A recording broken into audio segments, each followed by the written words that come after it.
تاریخ معاصر تاجیکستان مواد تعلیمی است که برای اختصاص‌های غیر تاریخ تحصیلات عالی کسبی جمهوری تاجیکستان در اساس برنامه فنی مذکور روی چاپ آمده است. کتاب تاریخ تاجیکستان را از زمان بازسازی سال 1985 تا سال 2024 فرا می‌گیرد. با تاکید مؤلف، آن در اساس موادهای آماری، حسابات وزارت و اداره‌ها، آثار عالمان ورزیده جمهوری و مطلب‌های مطبوعات دوره نوشته شده است. در زمان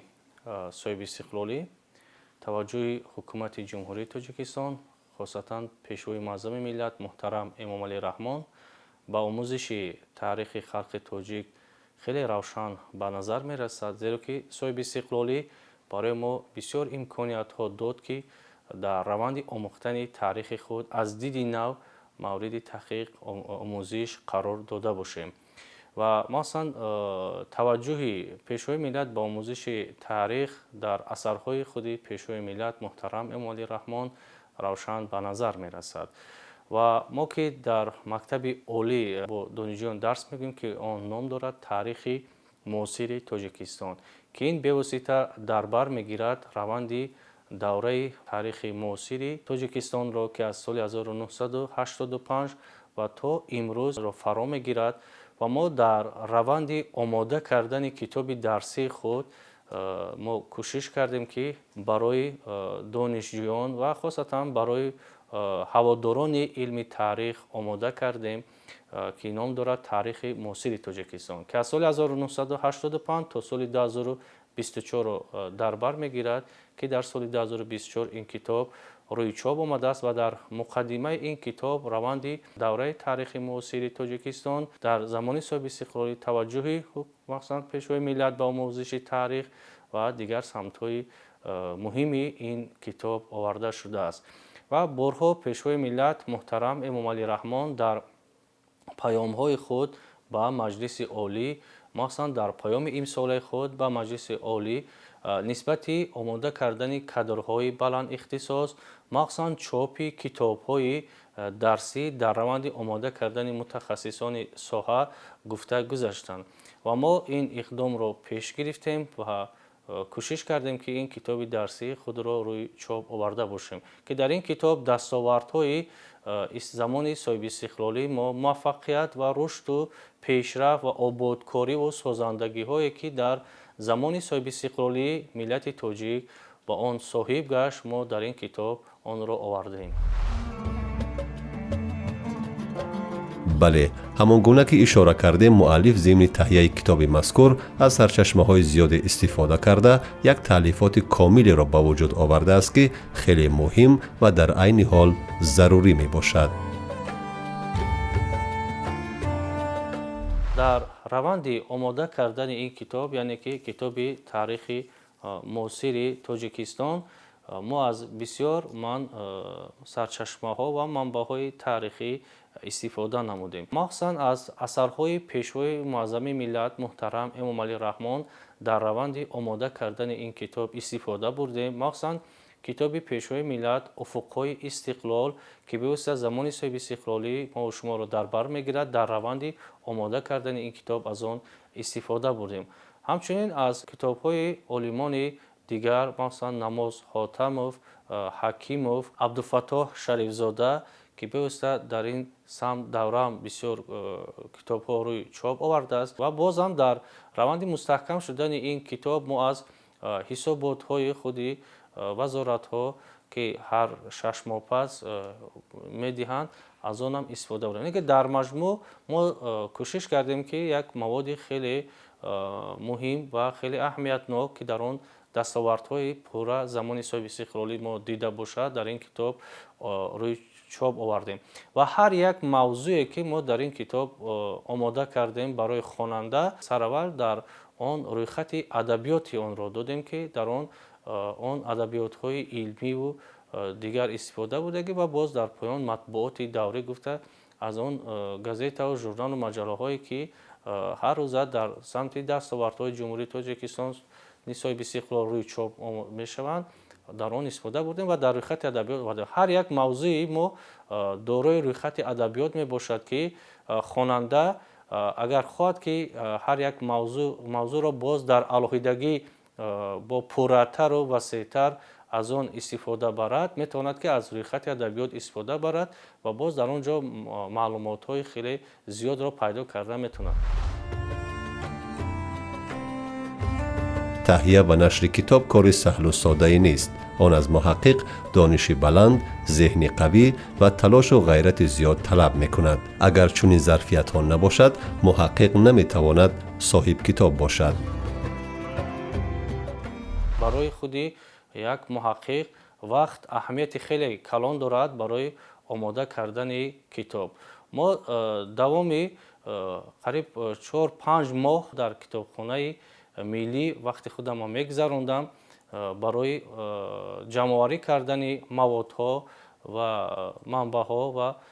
то ки ба омода кардани ин китоб машғул будам, ба он муваффақ шудам. аз соли 2021 инҷониб ман ҳамин фанни таърихи муосири Тоҷикистонро ба донишҷӯён дар мактаби олӣ, масалан дар худи донишгоҳи давлатии омӯзгории Тоҷикистон дарс мегуфт. аз ин фан китоби дарсӣ набуд. ман аз ин фан имрӯз дар ҷумҳурӣ китоби дарсӣ нест гӯем хато намекунем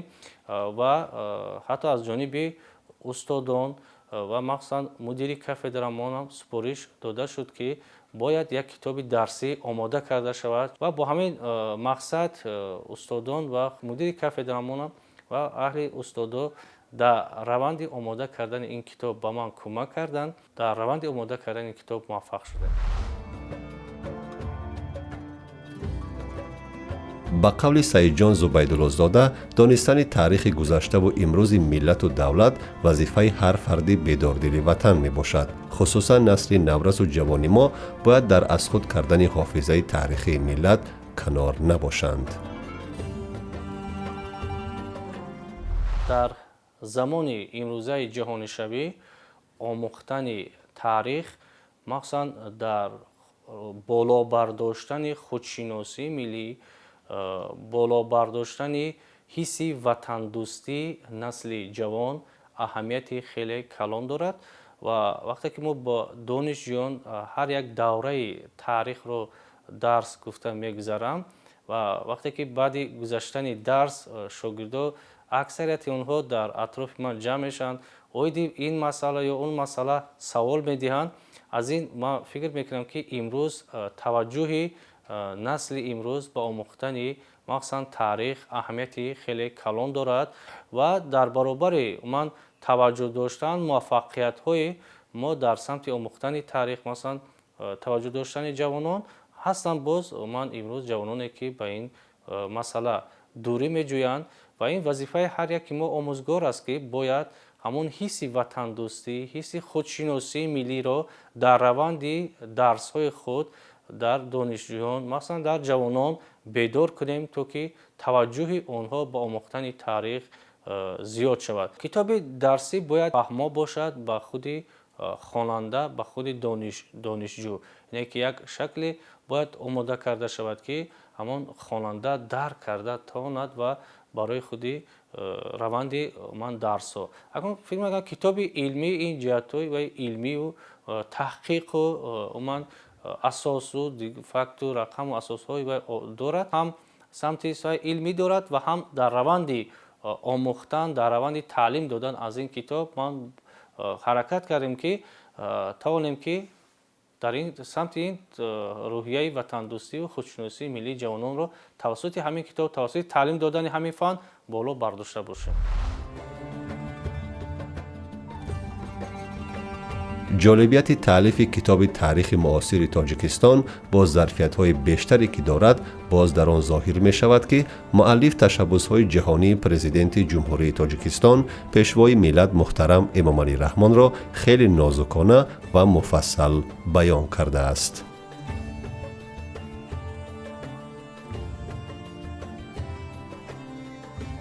ҳар як мавзӯи он заҳмат талаб мекунад ва барои худи муаллиф аҳамияти хеле калон дорад. ва агар инҷо шумо аз ҳама муҳим гуфта агар пурсон шавед, ман фикр мекунам ки ман он ҳадафҳои стратегие ки дар замони соҳиби истиқлолӣ бо он мо муваффақ шудем, ин мавзӯъҳое ҳастанд ки бисёр диққатҷалбкунанда ва аҳамиятнок ба ҳисоб меравад, зеро ки зери сиёсати пешгирифтаи пешвои миллат муҳтарам Эмомалӣ Раҳмон мо ба муваффақиятҳо дар рушди соҳаи саноат, дар рушди соҳаи энергетика роҳҳо, дар самти бунёди нақбҳо дар роҳҳои ҷумҳурӣ мо ба ин муваффақ шудем ва ҳамаи инро дар ин китоби худ овардам ки ин бисёр диққатҷалбкунанда аст ва аҳамияти хеле калон дорад, зеро ки ба ин муваффақиятҳо мо бевосита дар зери сиёсати пешгирифтаи пешвои миллат муҳтарам Эмомалӣ Раҳмон муваффақ шудем. Оғоз бахшидан ба сохтмони нерӯгоҳи барқии обии Роғун дар замони соҳиби истиқлолӣ ин яке аз дастовардҳои бузурги мо шумо ба ҳисоб меравад. Ва дигар мавзӯе ки аҳамияти хеле калон дорад, ин ташаббусҳои ҳукумати ҷумҳурии Тоҷикистон зери сиёсати пешгирифтаи пешвои миллат муҳтарам Эмомалӣ Раҳмон дар ҳалли масъалаҳои проблемаи норасоии об, тағйирёбии иқлим ва соли ҳифзи пиряхҳо мебошад, зеро ки аз соли 1999 пешвои миллат дар самти ҳалли проблемаҳои норасоии об, тағйирёбии иқлим аз минбари баланди Созмони Милали Муттаҳид баромад карда истодааст ки ин аллакай ҷумҳурии Тоҷикистонро ҳамчун як ташаббускор дар ҳалли ин проблемаҳои ҷаҳонӣ медонанд ки ман пурра дар ин самт дар китоби худ мавзӯи алоҳидае омода кардам дар ин китоб ки ман фикр мекунам аҳамияти хеле муҳим дорад дар раванди омӯхтани ин давраи таърихи халқи тоҷик. ногуфта намонад ки китоби зери назари мо бо фарогирии мавзӯъҳо ҷиҳати омӯзиш ва аз худнамоии таърихи муосири Тоҷикистон хеле муфид мебошад. китоб мо аз муқаддима, боб ва фарогири 28 мавзӯъ мебошад ки ва ман дар раванди барномаи таълимӣ мо давоми як нимсола ба донишҷӯён аз ин китоб дарс мегӯем ки фарогири 32 мавзӯи лексионӣ мебошад ва ман дар китоби худ онро дар шакли боз якҷо муттаҳид кардан дар шакли фарогири 28 мавзӯъ ман дар ин китоб овардам ки аз 302 саҳифа иборат мебошад ва бо сифати хеле баланд ин китоб рӯи чоп омадааст ва ҳар як мавзӯъҳо ман фикр мекунам аҳамияти хеле калон дорад дар раванди омӯхтани таърихи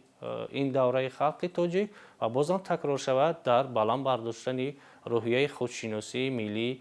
насли ҷавон. Дар раванди омода кардани ин китоб барои ман масалан устодам устод Сайнаков кӯмак карданд, устод Маҳмудов Давлатшо кӯмак карданд, муаллима Ганҷакова Матлуба кӯмак карданд, масалан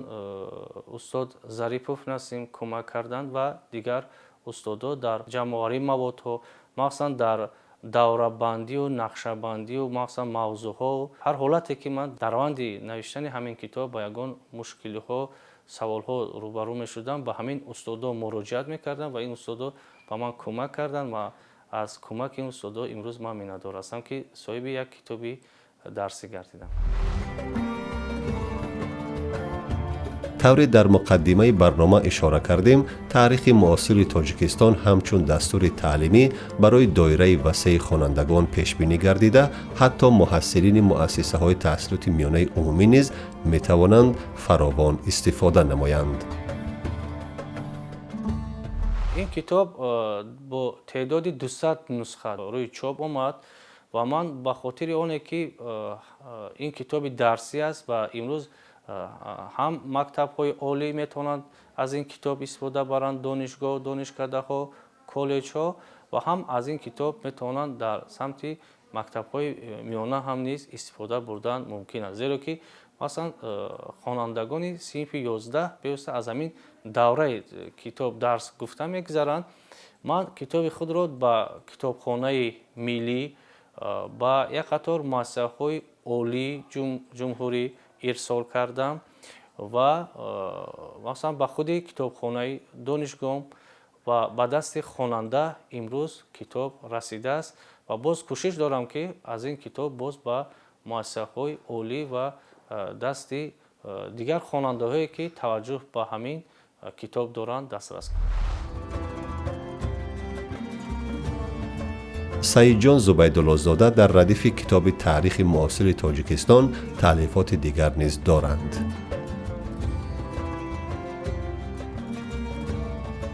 имрӯз ман муаллифи ду китоб ҳастам. яке ин китоби таърихи муосири тоҷикистон, китоби дарсӣ барои худи хонанда, ва китоби дигаре ки ман соли 2021 бахшида ба 30-солагии истиқлолияти давлатӣ рӯи чоп овардам. ин китоб ном дорад таҳкими муносибатҳои ҷумҳурии тоҷикистон бо ҷумҳурии ӯзбекистон. ин китоб рӯи чоп омад ва ин китоб ман ба тамоми якчанд китобхонаҳои худи ҷумҳурӣ ва ба дасти хонандаам дастрас шуд ва ҳатто ба китобхонаҳои худи кишвари ҳамсоя бо мо дӯст ман дастрас кардам. ду самти фаъолияти ман навиштани худи кори илмӣ тадқиқотӣ машғул ҳастам. яке ман ҳимояи рисолаи илмиам ки он аллакай омода гардидааст бо номи қубодиён дар асри 20 ибтидои асри 21. кори илмиим омода шудааст ва дар арафаи ҳимоя қарор дорад. ва як китоби дигаре ки имрӯз ман омода карда истодам дар ҷамъоварии маводҳо ҳастам, нақши пешвои миллат дар баргардонидани гурезагон ба ватан. бевосита дар ин китоб ман кӯшиш карда истодам ки ҳамон нақши пешвои миллатро дар барқарор кардани сулҳи тоҷикон ва баргардонидани гурезагон аз кишварҳои ҳамсоя ба ватан, ҳаминро дар ҳамин китоб ман биёрам ва дар ин раванд кор карда истодам ва кӯшиш мекунам ки дар кӯтоҳтарин муҳлат ин китобам рӯи чоп биёяд. мухотаби мо ҳамзамон дар пайи таҳқиқу таҳлил ва омода кардани китобҳои дигар аст ки умед дорем дар кӯтоҳтарин фурсат атрофи онҳо бо ҳам муколама хоҳем кард. агар ба таърих назар кунем, миллати тоҷик дорои китоб буд, дорои дониш буд ва дар рушди илми ҷаҳонӣ нақши муҳаққиқон, донишмандони мо хеле бузург аст ва модари тоҷик ин қаҳрамон аст, зеро ки модари тоҷик абулқосим фирдавсиро ба дунё овард, модари тоҷик рӯдакиро ба дунё овард, модари тоҷик абуалӣ ибни синоро ба дунё овард, модари тоҷик абурайхон беруниро ба дунё овард, модари тоҷик устод садриддин айниро ба дунё овард, модари тоҷик алома бобоҷон ғафуровро ба дунё овард, модари тоҷик устод лоиқ шералиро ба дунё овард, модари тоҷик даҳо бузургонро ба дунё овард ки дар рушди илми ҷаҳонӣ нақши ҳар як бузургони мо шумо хеле калон аст. ман фикр мекунам ки имрӯз барои ҷалби ҷавонон, барои ҷалби насли наврас дар омӯхтани илмҳои имрӯза аз оила бояд оғоз карда шавад. яъне ки имрӯз бояд дар оила падар модар боз ҳам зиёдтар таваҷҷӯҳ барои фарзанди худ дошта бошанд, то ки муносибат, робитаи ман падар модар бо омӯзгор бозам наздиктару зиёдтар гардад ва ин метавонад ки дар ҷалби насли имрӯз, дар ҷалби насли ҷавон ба омӯхтани илм хеле аҳамиятнок ба ҳисоб меравад. мо танҳо имрӯз метавонем ки бо рушди илм, бо рушд додани донишҳои худ дар ҷаҳони имрӯза муваффақ шавем.